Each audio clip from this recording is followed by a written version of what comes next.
आज 7वें अंतर्राष्ट्रीय योग दिवस के उपलक्ष्य में आयोजित साप्ताहिक व्याख्यान माला में परोक्ष रूप से उपस्थित पद्म विभूषित स्वामी रामभद्राचार्य जी, साथ ही साथ श्रेयसी यूनिवर्सिटी उड़ीसा के faculty of physics science and wellness के अधिष्ठाता प्रोफेसर B.R. शर्मा जी, जगतगुरु रामभद्राचार्य दिव्यांग विश्वविद्यालय चित्रकूट के शिक्षा संकाय के डॉक्टर रजनीश कुमार सिंह जी, समाज कार्य के doctor Manish ji, computer and information sciences के डॉक्टर आनंद जी, साथ ही मेरे भाई दिलीप जी और मेरे अनुज योगाचार्य बाबू जितेंद्र सिंह एवं आज के इस गरिमामयी कार्यक्रम में उपस्थित भारत के कोने कोने से जुड़े मेरे परम स्नेही छात्र एवं छात्राएं। साथियों, कुछ लोग ऐसे होते हैं जो अपने कर्म, अपने समर्पण से कुछ ऐसा कर जाते हैं जो प्रत्येक को मात देने जैसा ही। पद्म विभूषित स्वामी रामभद्राचार्य जी एक ऐसी ही शख्सियत है।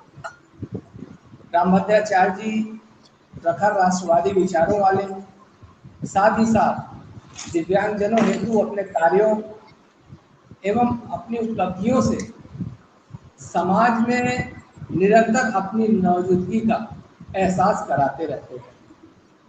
रामभद्राचार्य जी अपनी दूरदर्शिता, अपनी विद्वत्ता और अपनी बुद्धिमत्ता से, साथ ही साथ भारत में बोली जाने वाली तमाम भाषाओं के साथ साहित्य में अमिट छाप छोड़ने में कामयाब है। साथ ही साथ आपको ये बताना चाहूँगा कि समाज का कोई ऐसा कोना नहीं, समाज का कोई ऐसा कोना नहीं है जिसे उन्होंने छुआ न हो। ओजस्वी वक्तव्य, जिम्मेदार जबान ही रामभद्राचार्य जी का व्यक्तित्व है। पूज्यपाद ने वर्ष 2001 में प्रतापी तासीर वाली बुंदेली धरा पर, जो पूर्व से ही साधना की तपस्थली, साथ ही साथ प्रभु श्री राम की कर्मस्थली के रूप में प्रतिष्ठित है, एक विशेष प्रकार के विश्वविद्यालय की स्थापना की, जिसका उद्देश्य व्यावसायिक न था, न है, न रहेगा। रामभद्राचार्य जी ने इस विश्वविद्यालय की स्थापना इसलिए की ताकि दिव्यांगजनों को स्पून फीड ना कराना पड़े। हम यहाँ उनके मार्गदर्शन में 7 संकायों के माध्यम से अपने प्रबल ओरेटर के कहने पर उन्हें हम प्रशिक्षित, शिक्षित एवं राष्ट्र के विकास की मुख्य धारा में ले जाने का पूरा प्रयास करते हैं। साथ ही साथ उनके अंदर स्वाभिमान चेतना जगाने का वीरोचित कार्य भी भूमि पर किया जाता रहा है और यह कार्य निरंतर गतिमान है, ताकि निशक्तजन, ताकि दिव्यांगजन किसी भी समस्या हेतु, चाहे वह पारिवारिक हो, चाहे वह आर्थिक हो, चाहे वह राजनैतिक हो, चाहे वह राष्ट्रीय हो, चाहे वह अंतर्राष्ट्रीय हो, इसका वह स्वयं ही निस्तारण कर सके। एक पंक्ति की बात कही जाए तो दिव्यांगजन परमुखापेक्षी न बना रहे। इस विश्वविद्यालय की स्थापना का मूल उद्देश्य यही है, जिसके लिए यहाँ पर 7 संकायों के माध्यम से उन्हें निरंतर शिक्षित एवं प्रशिक्षित किया जाता है। इसके साथ ही यहाँ दिव्यांगजनों को शारीरिक शिक्षा, खेल एवं योग के माध्यम से उनके मेंटल हेल्थ में सुधार किया जाता है और तमाम तरीके की गतिविधियां, क्रियाएं कराकर हम उन्हें एंगेज करते हैं, ताकि वो व्यक्ति, उनके अंदर किसी भी प्रकार का हीनता बोध न हो। इसी क्रम में आगे बढ़ते हुए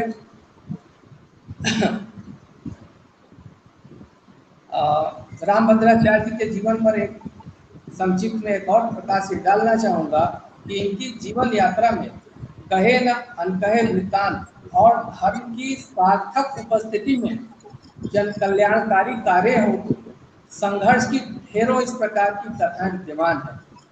इनके कार्यों में सर्वोदय, अंत्योदय एवं स्वावलंबन की प्रत्यक्ष उपस्थिति प्रमाणित होती है।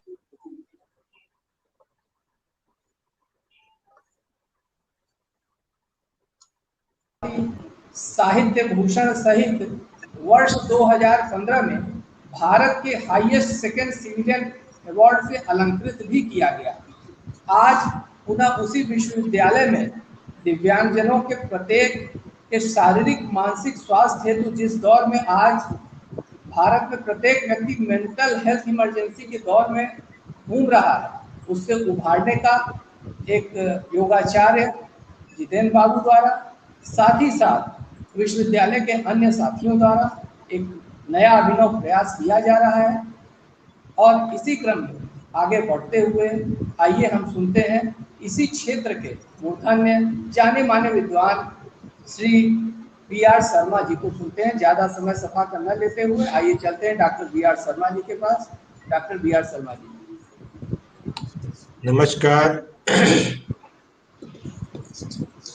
परम पूज्य कुलाधिपति स्वामी रामभद्राचार्य जी,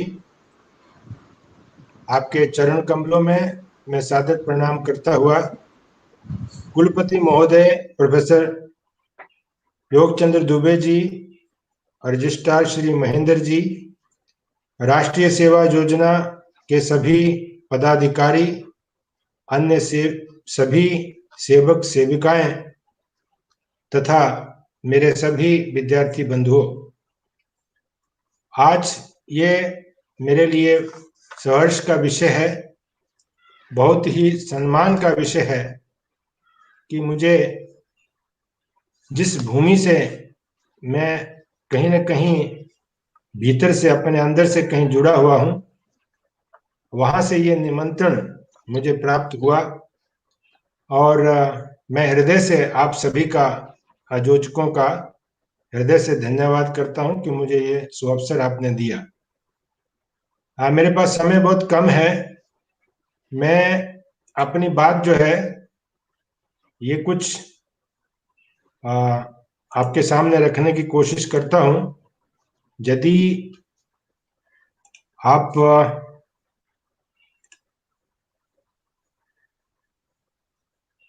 ये कैसा प्रेजेंट करना है भैया, ये नया प्लेटफॉर्म है हमारे लिए।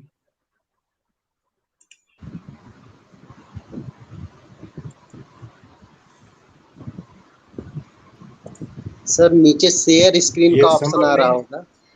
हाँ, शेयर स्क्रीन का सर ऑप्शन आ रहा है। शेयर करने के बाद क्या सिलेक्ट करना है, शेयर स्क्रीन या वीडियो फाइल? सर अगर वीडियो शेयर स्क्रीन सर कर दें। शेयर स्क्रीन जी ओके। नहीं, वो फिर भी जम नहीं पा रहा है, कुछ तो समथिंग इज रॉन्ग। चलिए जाने दीजिए, कोई बात नहीं, इसको कैंसिल कर देते। हाँ, तो मैं मुख्य मुद्दा आज जो विषय आपके सामने रखना चाहता हूं कि जो श्वास प्रश्वास के जो सीक्रेट्स हैं वो हमारे, आप मुझे देख पा रहे हैं? हेलो जी सर, आपकी आवाज आ रही है, आप दिख रहे हैं, सब सही है सर। Okay okay. तो ये पहले, सबसे पहले ये जो हम श्वास प्रश्वास के माध्यम से ये जो प्राण का जो चल रहा है, इसको कैसे समझें हम, इसका क्या महत्व है, क्या सिग्निफिकेंस है इसका। एक जनरल सिग्निफिकेंस की चर्चा करेंगे आपके साथ, फिर यौगिक सिग्निफिकेंस की, इसके महत्व की, फिर ये शरीर और मन के साथ किस प्रकार से ये जुड़ा हुआ है, क्या रिलेशनशिप है इसका, और इसका रेगुलेशन हमें कैसे करना चाहिए, और कुछ अंत में निष्कर्ष के रूप में कुछ बातें आपसे चर्चा करूंगा। जनरली दोस्तों, हम सब लोग जानते हैं कि कोई भी व्यक्ति अपने श्वास प्रश्वास की गति पर ध्यान नहीं देता जब तक वहां कोई प्रॉब्लम ना हो। और क्या होता है, डे टू डे लाइफ में हम लोग कहीं ना कहीं किसी न किसी रूप में भावनात्मक स्तर पर या दूसरे किसी क्षेत्र पर हम लोग कहीं ना कहीं तो थोड़े बहुत परेशान होते रहते हैं। उससे क्या होता है कि ये रिदम जो है, हमारे श्वास प्रश्वास की नेचुरल रिदम जो है, ये बिगड़ जाती है। और इसके बिगड़ जाने से हम लोग कहते हैं ना, शैलो ब्रीथिंग के आदी हो जाते हैं। और उससे क्या होता है, हम लोग अनेक विध व्याधियों के शिकार भी बन जाते हैं।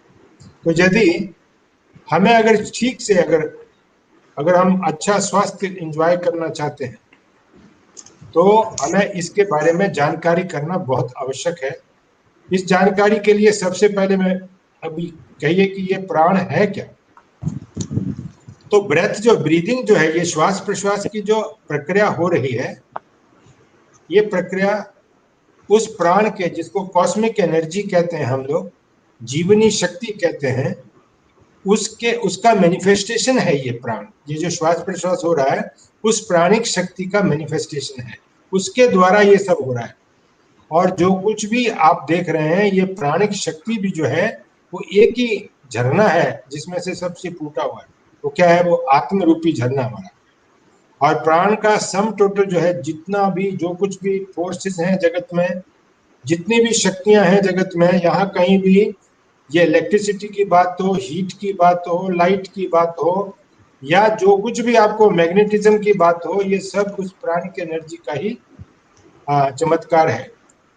और जितना फिजिकल फोर्सेस हैं, मेंटल फोर्सेस हैं हमारे, ये सारी की सारी इस प्राणिक एनर्जी के अंतर्गत ही, जीवनी शक्ति के अंतर्गत ही आती है।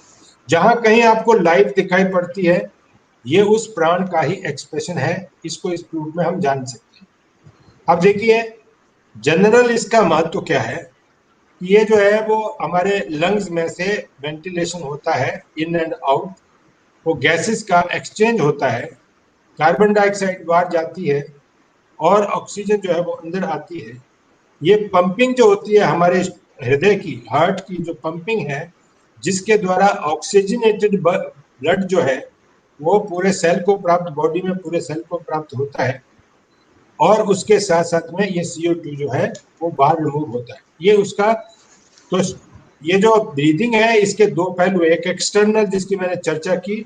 अब इंटरनल पहलू ऐसा है कि इसमें क्या होता है कि हम लोग, हर सेल जो है, हर टिश्यू जो है हमारा, वो ब्रीथ करता है और उसमें ऑक्सीजन को ऑब्जर्व कर लेता है और CO2 को प्रोड्यूस करता है। CO2 मतलब तो कार्बन डाइऑक्साइड को प्रोड्यूस करता है। और ये जो है इंटरनल ब्रीदिंग, ऑक्सीजन से ऑक्सीजन का यूटिलाइज होना, कार्बन साइड का प्रोड्यूस करना, ये हमारी आंतरिक जो ब्रीदिंग होती है उसका। इसलिए ब्रीदिंग का इतना महत्व है कि हमारा जीवन जो है, जीवन यात्रा जो है वो ब्रीदिंग से शुरू होती है। और जब ब्रीदिंग रुक जाती है तो वही इस जीवन यात्रा का अंत माना जाता है। तो तात्पर्य ये कहने का कि जितने भी हमारे शरीर के, मन के जितने भी फंक्शंस हैं, जो भी सेंसेशंस हैं, जो भी मूवमेंट्स हैं, वो सभी इस प्राण के द्वारा होती है। ये इसका महत्वपूर्ण सीक्रेट है। अभी मैं योग के संदर्भ में इसके महत्व के बारे में अगर चर्चा करूं तो ये आपको पता होगा कि हमारे योगियों ने ये कह दिया है कि हम सभी लोग 21,600 बार जो है ये श्वास प्रश्वास लेते हैं 24 घंटे में। और इसका रेट होता है 15 रेस्पिरेशन जो है वो पर मिनट होती है, जो 4 सेकंड में एक श्वास प्रश्वास की वो प्रक्रिया पूरी होती है। तो हर ब्रेथ जो है हमारी, हर श्वास जो है वो 12 उंगल बाहर जाता है। 12 उंगल, स्वस्थ व्यक्ति का 12 उंगल बाहर जाता है। और निर्भर करता है व्यक्ति कैसा। और ये उसको 4 सेकंड लगते हैं उसको होने में। तो ये जितना आप फास्टर ब्रीदिंग करते हैं, जितना आप जल्दी ब्रीदिंग करते हैं, हमारी लॉन्जिविटी, हमारी आयु उतनी कमजोर होती है। हम 21,600 बार हर रोज श्वास लेते हैं। इसको डबल कर दिया अगर हमने तो हमारी लॉन्जिविटी यानी आयु हमारी कम होती है। इसको अगर हमने शांत रह करके, किसी प्रकार का कोई एजिटेशन ना हुआ हमारे पास, तो हम लोग क्या करते हैं कि इसके माध्यम से हम लॉन्जिविटी को बढ़ा भी सकते हैं। ये निर्भर करता है हमारे ऊपर। कछुआ जो है वो देखिए कितने, शिव सर्वोदय में ये सब बातें आती हैं। तो कछुआ जो है वो दीर्घ जीवी होता है। क्यों? क्योंकि वो बहुत कम, कुत्ता जो है वो देखा वो जल्दी श्वास लेता है। अब ये श्वास प्रश्वास की स्ट्रेंथ जो है, एंशिएंट योगियों ने इस बात को बहुत अच्छी तरह जाना और उन्होंने हमको ये प्राणायाम नाम की एक पद्धति जो हमको दी। अब दोस्तों ये अच्छी तरह जानते होंगे आप सब लोग कि हम लोग दोनों नथनों से जो श्वास लेते हैं, ये दोनों नथने एक साथ नहीं चलते। कभी हमारा वो पिंगला नाड़ी यानी सूर्य नाड़ी चलती है तो कभी जो है वो ईड़ा नाड़ी चलती है, दोनों एक साथ नहीं चलते। जब हमारी सूर्य नाड़ी चलती है तो हमारा लेफ्ट ब्रेन, जो लेफ्ट हेमिस्फीयर जिसको बोलते हैं हम, लेफ्ट ब्रेन काम करता है, जो सीक्वेंशियल ब्रेन है, जो लगातार जीवन में काम करते रहते हैं, रोज रात को सोए सोए भी ये काम करता रहता है। और जब लेफ्ट नोस्ट्रिल चलता है, यानी आपकी ईड़ा नाड़ी चलती है, तो आपका राइट हेमिस्फीयर काम करता है। इसमें संतुलन लाना ये एक सबसे बड़ा सीक्रेट है। वो कैसे लाना, उन्होंने बहुत सारी विधियां दी हैं, उसके ऊपर हम लोग सबसे पहले यह है कौन सा नोस्ट्रिल जो है जब डोमिनेंट है तो क्या क्या काम करना चाहिए। देखिए, आप जब बायां नोस्ट्रिल डोमिनेंट हो तो जितने भी शांति प्रिय काम करने वाले करना चाहते हैं आप, जितने भी शांति प्रिय काम, वो आप जब लेफ्ट नोस्ट्रिल डोमिनेंट हो तो उसको उस पर करना चाहिए। कोई रिलीजियस सेरेमनी करनी है तो वो लेफ्ट नोस्ट्रिल के समय में करना चाहिए। प्रैक्टिस, योग की प्रैक्टिस करनी है, ध्यान में जाना है, तो आपको ये लेफ्ट नोस्ट्रिल में करना चाहिए। नए कपड़े पहनने हो तो लेफ्ट नोस्ट्रिल में करना चाहिए। किसी को गिफ्ट देनी है, चैरिटी देनी है, तो लेफ्ट नोस्ट्रिल डोमिनेंट होना चाहिए। और कहीं घर बनाने की बात है, आश्रम बनाने की बात है, तो ये लेफ्ट नोस्ट्रिल डोमिनेंट होना चाहिए। कहीं मित्रों से मिलने की बात हो तो लेफ्ट डोमिनेंट होना चाहिए। अगर पानी पीना है तो लेफ्ट डोमिनेंट होना चाहिए। ये सीक्रेट आपको जानना चाहिए। देखिए, खाना जो है वो तब खाना चाहिए जब आपका राइट नोस्ट्रिल डोमिनेंट हो। ये जीवन में सीखने वाली बातें हैं और हर रोज इनका प्रतिदिन अपने जीवन, इसलिए योग को वे ऑफ लाइफ कहा है। ये व्यू ऑफ लाइफ नहीं है, ये वे ऑफ लाइफ है, इसको तदनुसार जीना चाहिए। अब आप देखिए, म्यूजिक अगर आप सीखना चाहते हैं तो जब राइट नोस्ट्रिल हो तब करना चाहिए। यदि आपको कोई फिजिकल एक्सरसाइज करनी है या कोई स्पोर्ट्स करना है तो राइट डोमिनेंट होना चाहिए। अगर आपको शिप में, बोर्ड में या आपको हवाई जहाज में बैठना है तो राइट डोमिनेंट होना चाहिए। आपको स्नान करना है तो राइट डोमिनेंट होना चाहिए। अगर आपको खाना खाना है, खाना इसलिए खाना खाते समय बीच में पानी नहीं पीते, इसलिए कि जब खाना खाते हैं तो राइट नोस्ट्रिल चल रहा होता है, आपके सब के सब कैटाबॉलिक फंक्शन चलते हैं, और उसमें लेफ्ट जब चलता है तो एनाबॉलिक फंक्शन चलता है। तो देखिए, अगर खाना खाने के 1 घंटे के बाद अगर आप पानी पिएंगे तो आप खुद अनुभव करेंगे कि पानी का टेस्ट कितना बढ़िया है, क्या स्वाद है उसका, वो महसूस कर सकते हैं। जबकि पानी में कोई टेस्ट नहीं होता, लेकिन जब आप आपकी जिब्बा के साथ उसका जो 1 घंटा के बाद पीने के बाद, नहीं तो क्या होगा, एक तरफ आप खाना खा रहे हैं, एक तरफ आग जल रही है, उसके ऊपर पानी डाल रहे हैं, तो इनडाइजेशन होने का संभावना है। इसलिए ये करना चाहिए। कोई भी बूंद किसी को देना, यानी किसी को कोई आशीर्वाद देना है, तो दोनों नोस्ट्रिल जब फ्रिक्शन ऑफ सेकंड में चलते हैं, क्योंकि इनका क्रम जो है एक एक घंटा में बदलता रहता है, जब ये बदलता है तो एक क्षण के लिए जो दोनों नासिकाएं चलती है साथ में, और पर्पज है इसका दोनों नासिकाओं को साथ बढ़ाने का। आइए अब जरा थोड़ा सा बॉडी माइंड के साथ उसका रिलेशनशिप को जानने की कोशिश करते हैं। जैसा मैंने कहा, लेफ्ट हेमिस्फीयर जब आपका राइट नोस्ट्रिल चलता है तो आपका लेफ्ट उल्टा है, लेफ्ट हेमिस्फीयर काम करता है।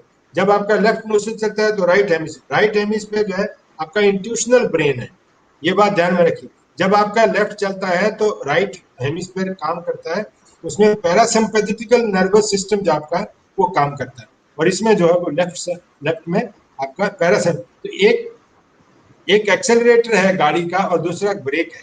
इन दोनों में बैलेंस करने के लिए ये दोनों नथुने जो है वो काम करते हैं। ये बॉडी माइंड के साथ इसका बड़ा गहरा रिलेशन है।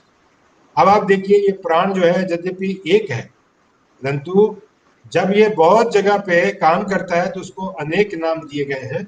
आप जानते होंगे अच्छी तरह, प्राण, अपान, व्यान, उदान, समान, ये 5 प्राण हैं मुख्य, और नाग, कूर्म, कृकल, देवदत्त और धनंजय। इन प्राणों को ठीक ढंग से चलाने के लिए और इस शरीर के सारे कार्यकलाप को चलाने के लिए ये प्राण ही जिम्मेदार है। तो ये इसका महत्व ये है कि यदि हम इसके मूवमेंट को, ये जो इसकी जो श्वास प्रश्वास की जो मूवमेंट है, जो ऐसे चलता है, इसको अगर हम लोग दोनों को हार्मनी बना लें अगर, तो इससे क्या होगा, हमारे अपने लंग्स का आज कोरोना के समय में, इस कोरोना के समय में जो पेंडेमिक स्थिति में जो कुछ भी चल रहा है, इसको ध्यान में रखते हुए मुझे लगता है कि अगर इसको अगर ठीक ढंग से अगर हमने किया तो हम लोग अपने हार्ट के, अपने लंग्स के फंक्शंस को, रेस्पिरेटरी सिस्टम के फंक्शन को बहुत अच्छी तरह से कर सकते हैं। और ये करने से क्या होगा, जब हम इसका एक्सपेंशन करते हैं तो इसके एक्सपेंशन से होता क्या है, ये प्राणिक एनर्जी जो है, इंडिविजुअल एनर्जी, वो कॉस्मिक एनर्जी के साथ उसका संयोग बैठ जाता है और इसी प्रक्रिया का नाम जो है दूसरे शब्दों में प्राण कहा जाता है। इसको करने के लिए पहले खान पान पे ऊपर ध्यान देना चाहिए। मिताहार का कंसेप्ट है food, quantity of food, prayerful attitude, ये तीनों बातों का ध्यान रखना चाहिए। टाइम कम है मेरे पास। नाड़ियों का अच्छी तरह से पता होना चाहिए कि ईड़ा, पिंगला, सुषुम्ना, ये 3 नाड़ियों का परिचय तो अच्छी तरह से होना ही चाहिए। और उसके बाद ये चक्रों के बारे में भी जानकारी थोड़ी बहुत होनी चाहिए कि कौन सा चक्र जो है हमारा मूलाधार जो है, ये हमारी स्टेबिलिटी को, सेंसुअलिटी को, सेंस ऑफ सिक्योरिटी को, ये पता होना चाहिए कि क्या क्या कहाँ का बंदों का प्रयोग हमें आना चाहिए अच्छी तरह से। फिर जो है हमें ये रेगुलेशन जो है वो आना चाहिए, जो अनुलोम विलोम और बाकी की प्रक्रियाएं 8 कुंभकों की चर्चा है। इसमें मैं एक बात कह करके अपना कथन यहाँ रोकूंगा क्योंकि मुझे दूसरा प्रोग्राम है, कि जब कभी भी ये प्राणायाम करना है तो 4 चीजें आवश्यक हैं। पहली बात है, इस ब्रीदिंग के साथ डील करना है तो पहली बात है आपको आसन में बैठना लंबे समय तक आना चाहिए और आपका अपनी इंद्रियों के ऊपर कंट्रोल होना चाहिए।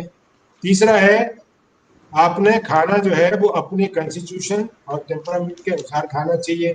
और चौथी बात है कि गुरु के निर्देशन में ही करना चाहिए। ये आप एनर्जी से जब आप काम करते हैं तो ये इलेक्ट्रिसिटी से काम करने वाली बात है। यदि आपने युक्त अभ्यास किया तो आपको इसका बहुत लाभ होगा। अगर आपने अयुक्त अभ्यास किया तो ये सभी रोगों को उद्भव कर देगा। इसलिए जरूरी है कि किसी योग्य व्यक्ति के साथ इसका अभ्यास करना सीखना चाहिए। बहुत सारी प्रक्रिया हैं शुद्धि, उसके बारे में वो विशेष करके मैं जितेंद्र जी से रिक्वेस्ट करूंगा कि वो जो है आपको अनुलोम विलोम कुंभक के साथ, बिना कुंभक के और बाकी प्रक्रियाओं के साथ अष्ट कुंभकों का भी परिचय आपको करवाएं मेरी तरफ से। मेरे पास आज समय कम है इसलिए मैं यहीं पर रुकता हूँ। बहुत बहुत धन्यवाद आपका मुझे ये अवसर देने के लिए। बहुत बहुत धन्यवाद। नमस्कार। बहुत बहुत धन्यवाद doctor B R Sharma ji. अभी आप सुन रहे थे doctor B R Sharma ji को। जैसा कि उन्होंने बताया है, बड़े ही बारीकी से कि सांस प्रश्वास से संबंधित बिंदुओं को उन्होंने विस्तारित किया है। साथ ही साथ उन्होंने एक हिदायत ये भी दी है कि योग्य व्यक्ति के मार्गदर्शन में, योग्य व्यक्ति के देखरेख में ही योगिक क्रियाओं को आप करें। अब कार्यक्रम का ज़्यादा समय न लेते हुए आइए विश्वविद्यालय के शिक्षा संकाय के डॉक्टर रजनीश कुमार सिंह जी को सुनते हैं। डॉक्टर रजनीश कुमार सिंह जी। नमस्कार।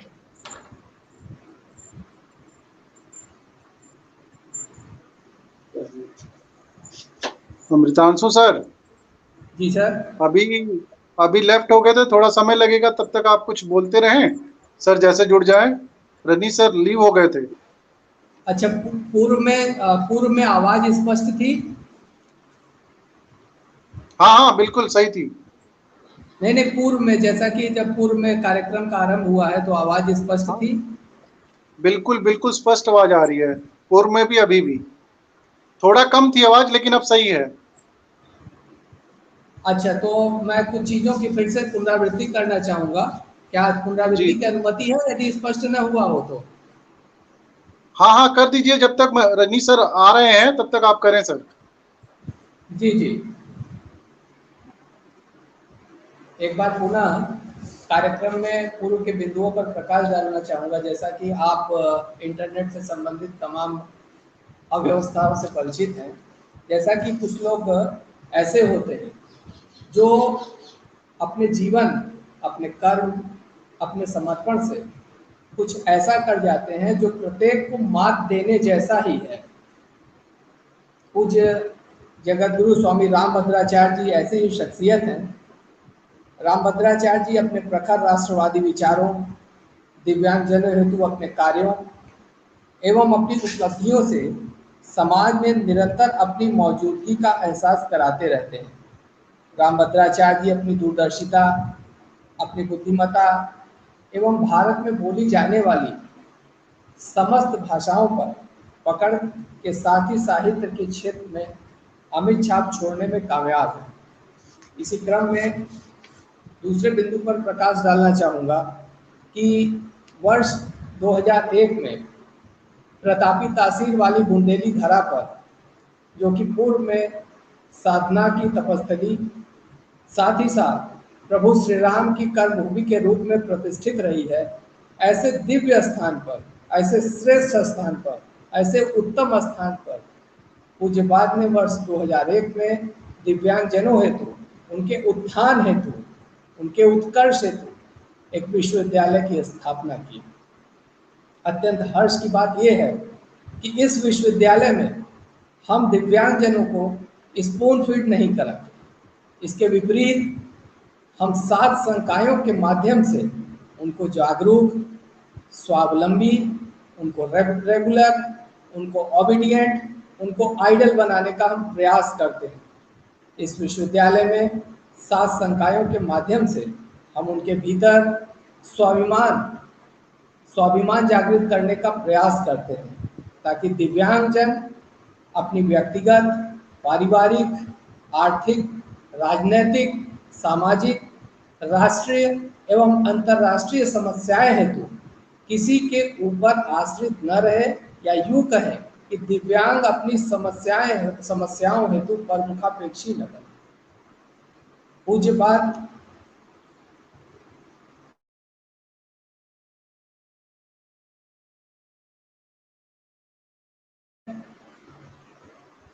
क्या आवाज स्पष्ट हो पा रही है? जी जी, स्पष्ट आ रही है। यात्रा में इसी प्रकार के कई कहे न अनकहे वृत्तांत और धर्म की प्रत्यक्ष उपस्थिति में जन कल्याणकारी कार्य हेतु संघर्ष की ढेरों कथाएं हैं। इनके कार्यों में सर्वोदय, अंत्योदय, स्वावलंबन की प्रत्यक्ष उपस्थिति दिखाई देती है। इनके विशेष कार्यों के कारण ही इन्हें यश भारती, विश्व भारती, साहित्य भूषण, इसके साथ ही वर्ष 2015 में इन्हें भारत के उच्च second civilian award Padma Vibhushan से अलंकृत किया गया।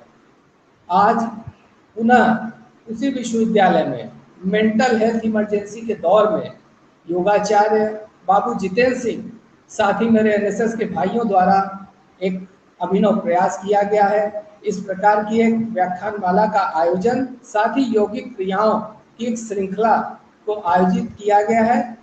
आइए इसी क्रम में अपने ही विश्वविद्यालय के शिक्षा संकाय के डॉक्टर रजनीश जी को सुनते हैं। डॉक्टर रजनीश जी।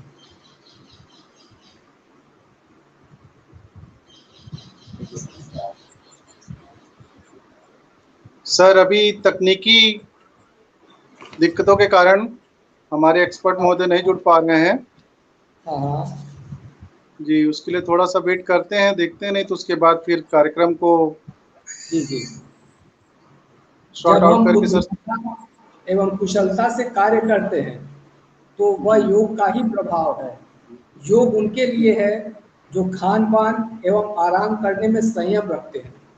जब बहुसंख्यक कुछ अलग करना चाहते हैं, जब बहुसंख्यक वर्ग कुछ अलग करता है, कुछ अलग, तो एक नया टर्म है न्यू नॉर्मल।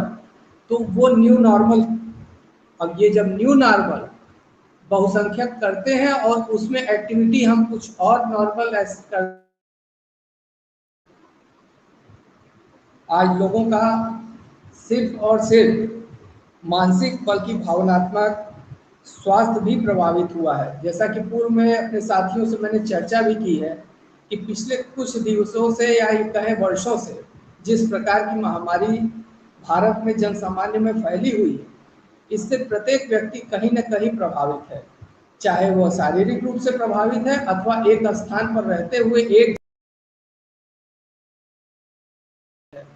ऐसे में जब देश के शिक्षण संस्थान, महाविद्यालय, विश्वविद्यालय एवं खेल अकादमी पर ताला चढ़ा है, इस प्रकार की यौगिक क्रियाओं को हमें अपने दिनचर्या का हिस्सा बनाने से मुझे लगता है कि मेंटल हेल्थ इमरजेंसी के दौर से में अपने मानसिक स्वास्थ्य को दुरुस्त रखा जाता है। इस प्रकार अब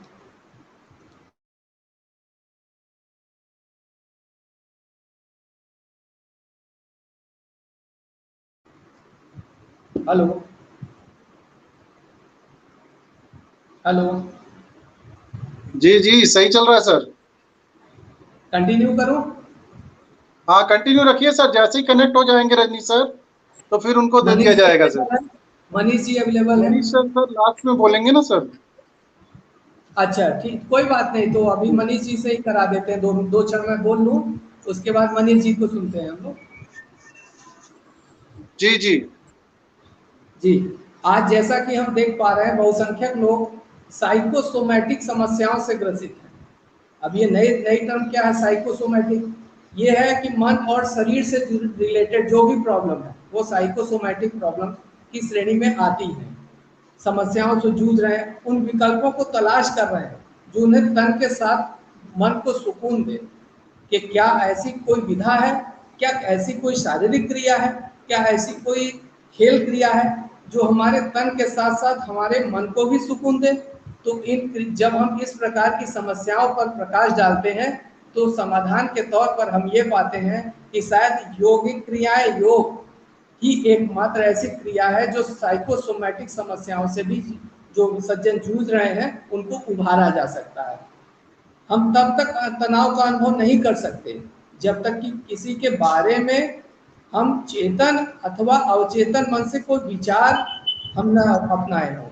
जब भी किसी के बारे में हम कोई विचार रखते हैं, सोचते हैं, अपनाते हैं, तभी हम किसी व्यक्ति के मस्तिष्क की स्टडी कर सकते हैं।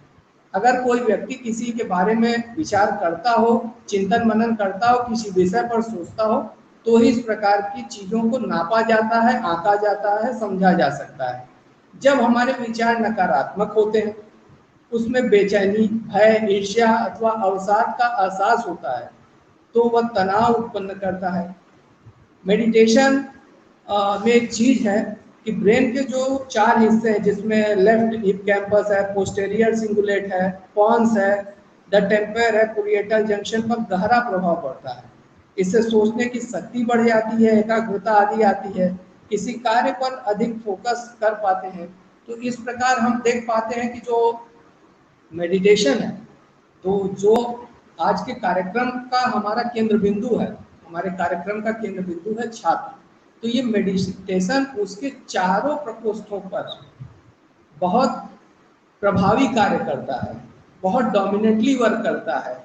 या यूं कहें कि इसको छात्र को, ग्रोइंग एज के जो भी चिल्ड्रन हैं उनको तो अवश्य करना चाहिए, और साथ ही प्रत्येक व्यक्ति अगर इसको अपनाता है तो कहीं ना कहीं मानसिक सुकून को प्राप्त करता है। और जो व्यक्ति मानसिक सुकून को प्राप्त करेगा वो 110% अपने कार्यों को, क्या कहते हैं कि इफिशिएंटली वर्क कर सकता है, प्रभावी रूप से। काम तो सभी कर सकते हैं, कई काम के शतशः प्रयास भी किए जाते हैं, परंतु परिणाम ये बताता है कि आपने कितना इफिशिएंटली वर्क किया है। तो किसी भी कार्य को करना और इफिशिएंटली करना दोनों में भेद है। तो इन योगिक क्रियाओं को अपने दिनचर्या का हिस्सा बनाने से शायद हम अपने काम को प्रभावी रूप से करें। और यदि किसी काम को अगर हम प्रभावी इफिशिएंटली करते हैं तो जायज़ सी बात है कि उसके परिणाम हमें सकारात्मक और हमारी इच्छा अनुकूल हमें परिणाम प्राप्त होते हैं, अर्जित होते हैं। इसी क्रम में आगे बढ़ते हैं कि आज की अभी जो लेटेस्ट अपडेट है उसके हिसाब से 70% लोग मानसिक रूप से परेशान हैं। 70% लोग मानसिक रूप से परेशान हैं। उसका कारण क्या है? कारण तो ये है, शायद अगर सही से आंकड़े लिए जाए तो इससे भी ज़्यादा प्रतिशत मुझे लगता है होंगे। कारण ये है कि आज फील्ड से रिलेटेड जॉब की क्या स्थिति है प्रत्येक व्यक्ति जान रहा है, परंतु कोरोना की भी जो स्थिति है उसको भी प्रत्येक व्यक्ति जान रहा है कि ये उसके स्तर की चीज नहीं है। यानी कि निवारण न तो सरकारों की जेब में है और न ही पब्लिक के जेब में है। ऐसे में सरकारें हमारे लिए कुछ प्रयास कर सकती हैं और हम क्या करते हैं, एक आदर्श नागरिक की भूमिका में उन गाइडलाइन का पालन कर सकते हैं। इससे अतिरिक्त कुछ अभी शेष है नहीं। जो विकसित देश है उनकी भी यही स्थिति है, जो विकासशील देश है उनकी भी यही स्थिति है। तो इस प्रकार हम पाएंगे कि यदि इस प्रकार की क्रिया को हम करेंगे तो शायद इसमें भी हमें कुछ लाभ मिल सकता है। अच्छा, एक विषय आता है इसमें सकारात्मकता की आवश्यकता। योग का सिद्धांत है कि जो स्वस्थ है वो स्वस्थ बना रहे और जो रोगी है वो आरोग्य को प्राप्त हो सके। यानी कि जो स्वस्थ है उसकी फिटनेस बनी रहे और जो बीमार है वो किस प्रकार स्वस्थता को प्राप्त हो।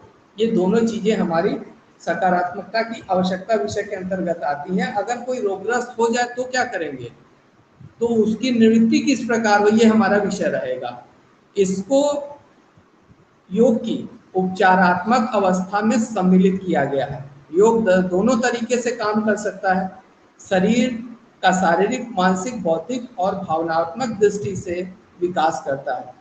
हमारे जीवन में संतुलन की समस्या को ठीक करने में भी योग अत्यंत आवश्यक है।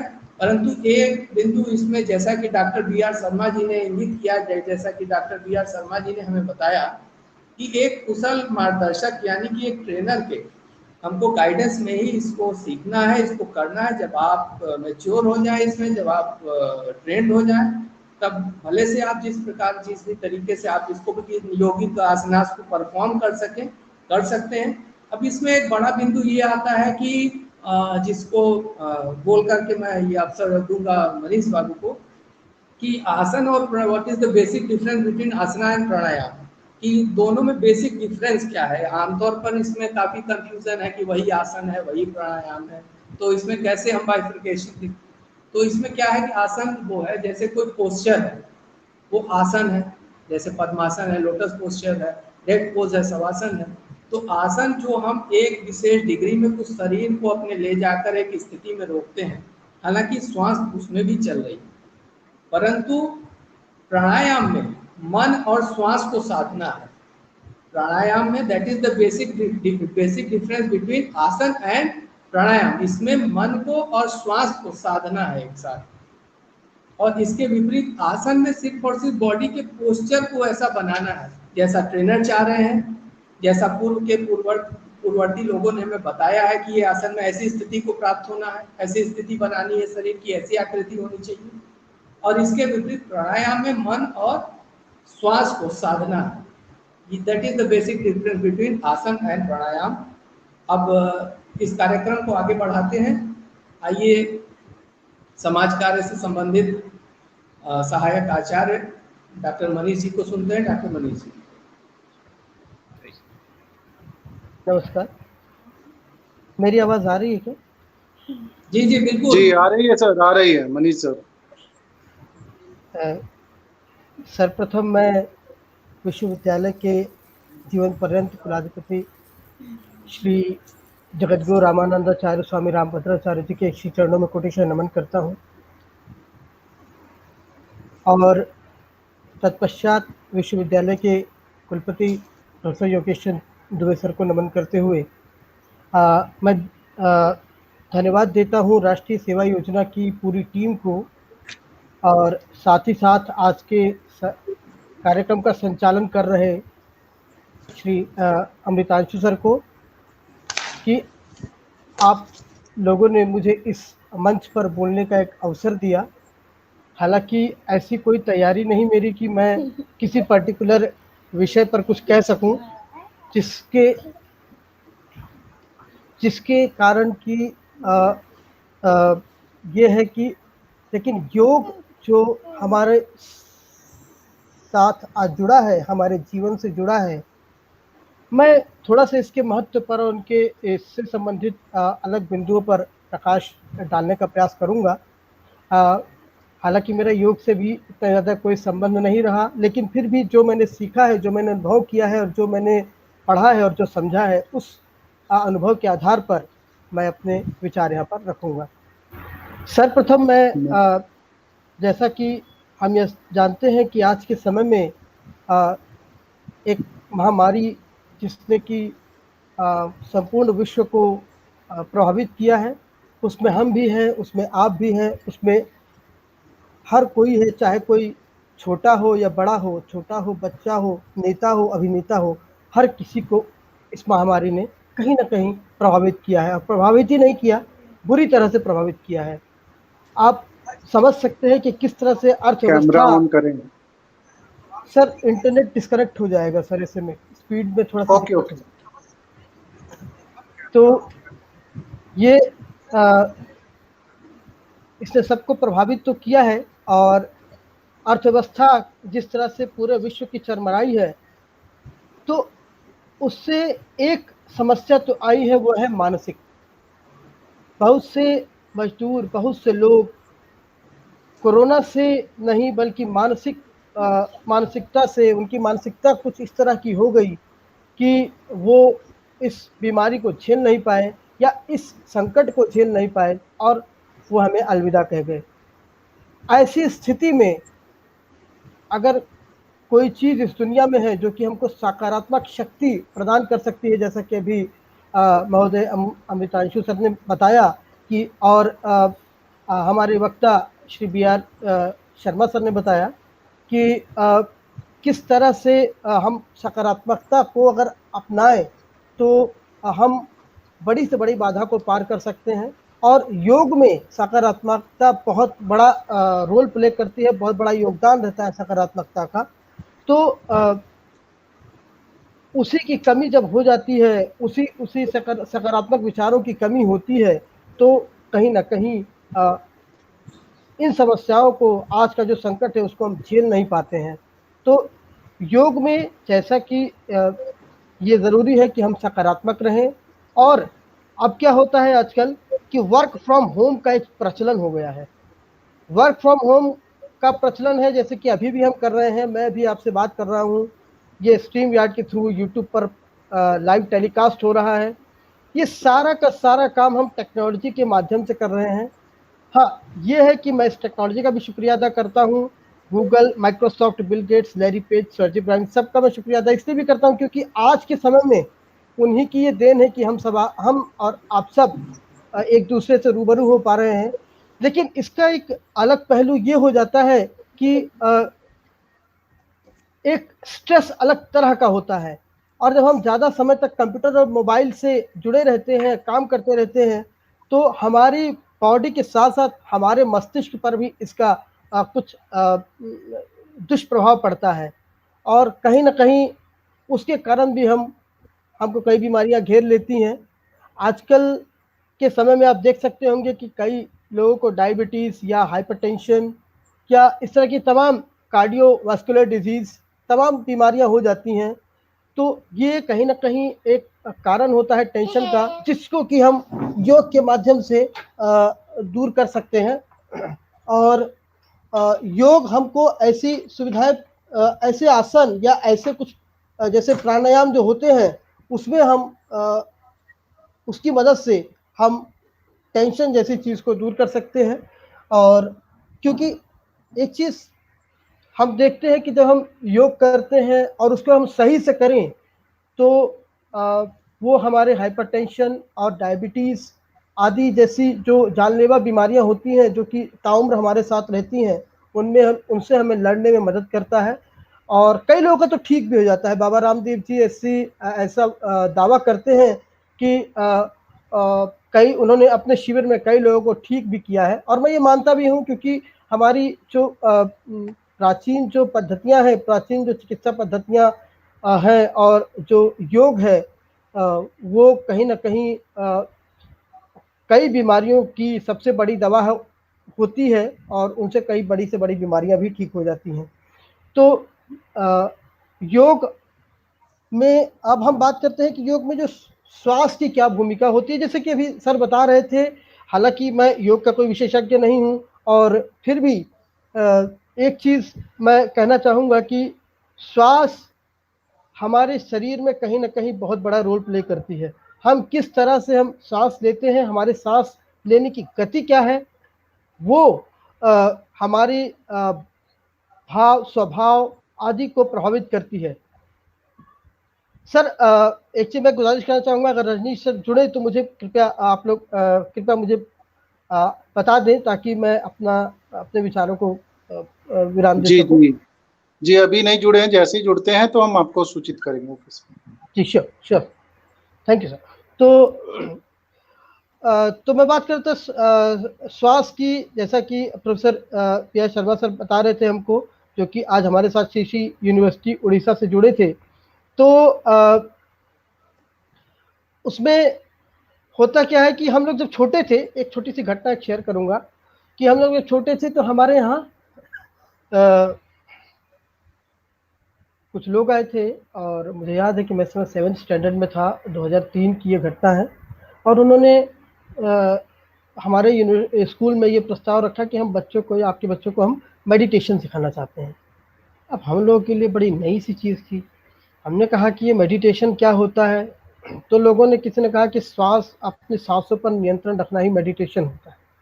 हमको किसी टीचर ने बताया था, और फिर उसके बाद ये बात हम छात्रों में ये बात फैली, तो हमने कहा कि सांस पर हम कैसे नियंत्रण रखते हैं, हमारी सांस तो बराबर चलती रहती है।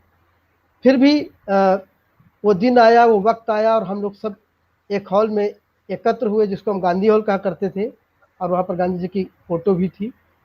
तो वहाँ पर बड़ा सा हॉल था, वहाँ पर हम सब लोग एकत्र हुए। लोग जो आए थे, जो मेडिटेशन सिखाने आए थे, वो लोग आए और हम लोग को बिठा दिया। हम लोग कहा कि आप लोग अपनी सांसों पर ध्यान रखें और शांत रहें।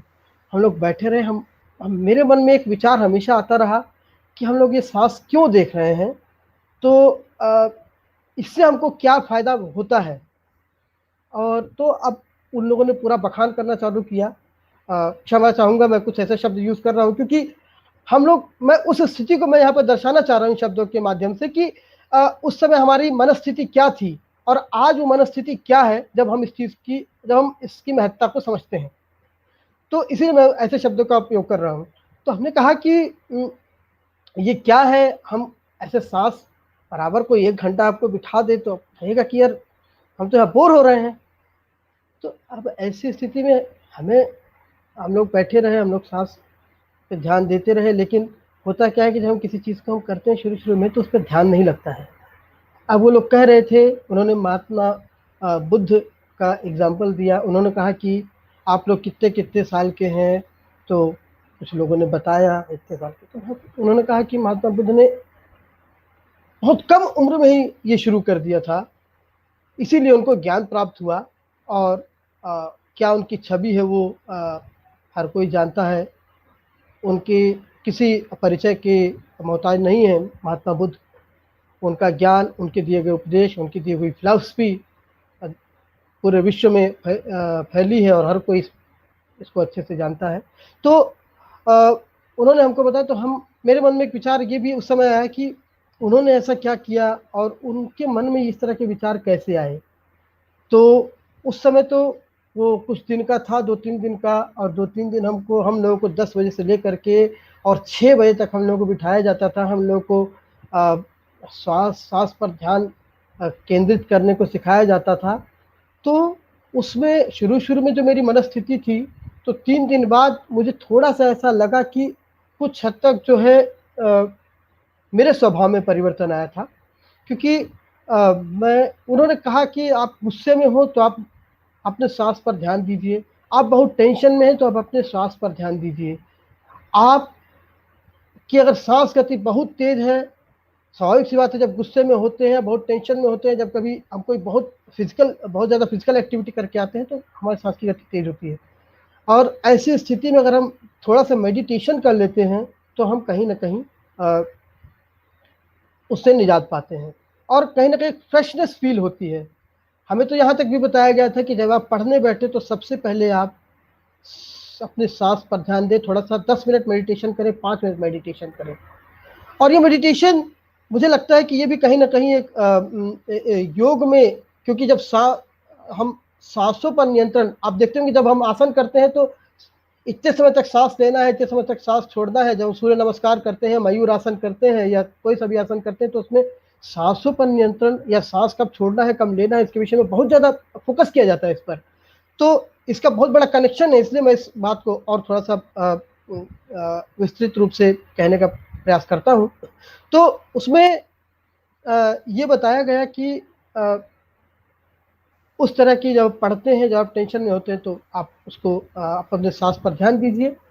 तो उस समय तो नहीं, लेकिन जब बाद में जिस तरह से मेरी शिक्षा आगे बढ़ी, जब मैं 10th के बोर्ड में, या जब मैं बहुत ज़्यादा टेंशन में कभी रहा तो मैंने इस टेक्निक को अपनाया, तो कहीं ना कहीं मुझे लगा कि ये बात सत्य है। आज भी जब मैं कभी टेंशन में होता हूँ या जब मुझे बहुत ज़्यादा कभी ये ऐसा लगता है कि मैं इस चीज़ से मुझे बहुत ज़्यादा डिस्टर्ब हूँ, तो मैं जब इस टेक्निक को अपनाता हूँ तो मुझे सही में बहुत ज़्यादा रिलीफ मिलता है। और साथ ही साथ जो होता क्या है कि उस समय हमारे जो छात्र थे, जो दोस्त थे, वो कई बार जब एक दो लोग आपस में लड़ते थे तो उन्होंने एक शब्द यूज़ किया था, आनापान। तो हम लोग उसको यही कहते कि बैठो और आनापान करो चुपचाप, तुमको ज़रूर रिलीफ मिलेगा। तो हमने इस चीज़ को नोट किया था कई बार कि आपस में फिर वो दोनों शांत हो जाते थे, थोड़ी देर बैठ, हम लोग ज़बरदस्ती बिठाते उनको, क्योंकि हम इस चीज़ को देखना चाहते कि इसमें थोड़ा सा रिलीफ मिलता है कि नहीं। तो ये सब चीज़ें हमारे साथ, जो मेरे साथ घटी, तो एक अनुभव था जो मुझे लगा एक मुझे बोलने का मौका दिया करना चाहिए, और आज के समय में भी ये प्रासंगिक है। ये टेक्निक काम करती है। मैं जब कॉलेज में था तो आपने श्री रविशंकर सर का जी का नाम तो सुना ही होगा। जब सीसी यूनिवर्सिटी के विषय में जब आनंद सर ने मुझे बताया कि professor B R Sharma sir CC university से हैं, तो मुझे तुरंत ये बात याद आई। तो मैंने वो आर्ट ऑफ लिविंग का कोर्स ज्वाइन भी किया था। मुझे किसी ने बताया था, और उन्होंने भी काफ़ी ज़्यादा सांस पर ही नियंत्रण करने के विषय में बताया था, और उनकी कुछ प्रक्रिया थी, मुझे उसका नाम याद नहीं आ रहा है, अगर शायद अगर किसी को याद हो तो मुझे बता सकता है।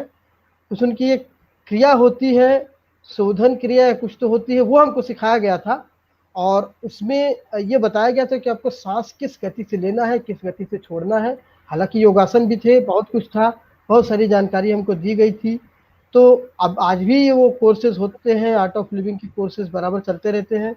तो उसमें भी हमको यही सारी बातें बताई गई थी कि मेडिटेशन से अपने को कितना फ़ायदा मिल सकता है और योग से अपने को कितना फ़ायदा मिल सकता है।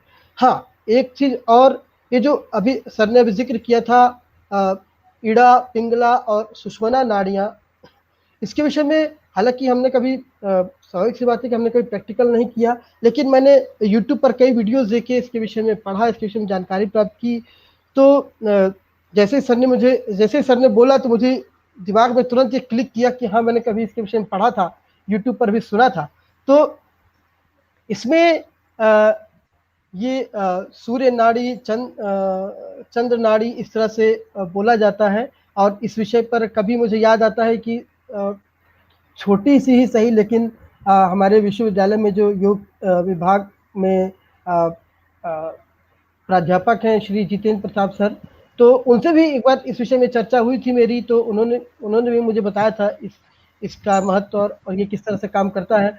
तो सर ने बहुत अच्छे से इस चीज़ को बताया कि हाँ, ये मुझे नहीं पता था कि ये कितनी जगह हम इसका कौन सी नाड़ी जब चल रही हो, कौन सा हमारा, प्लीज कंक्लूड जी, तो हमको कब इसको कौन सा काम हमको करना चाहिए।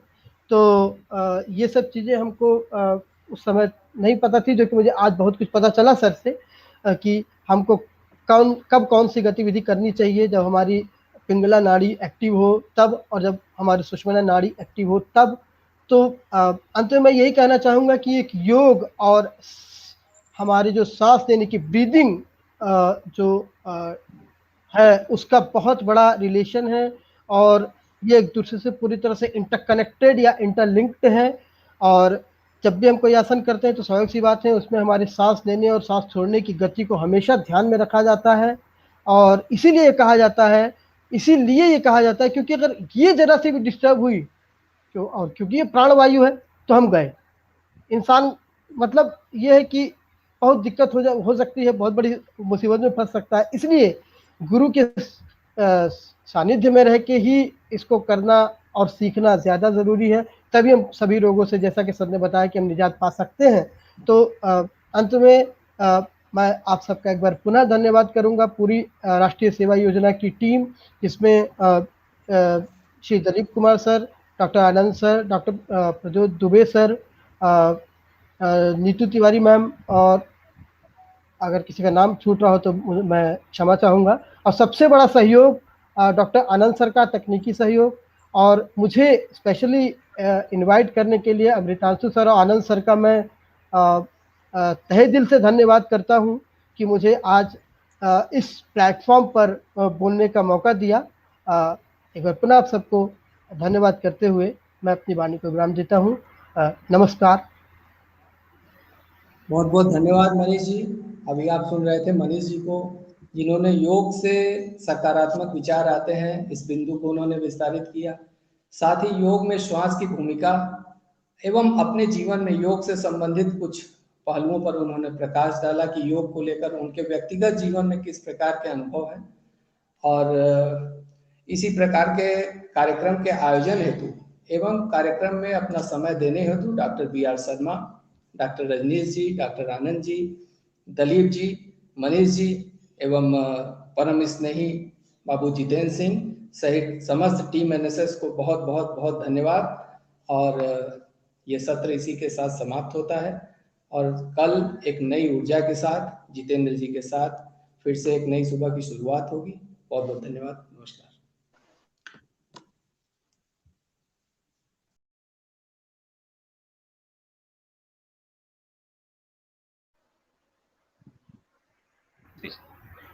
लीव कर जाए।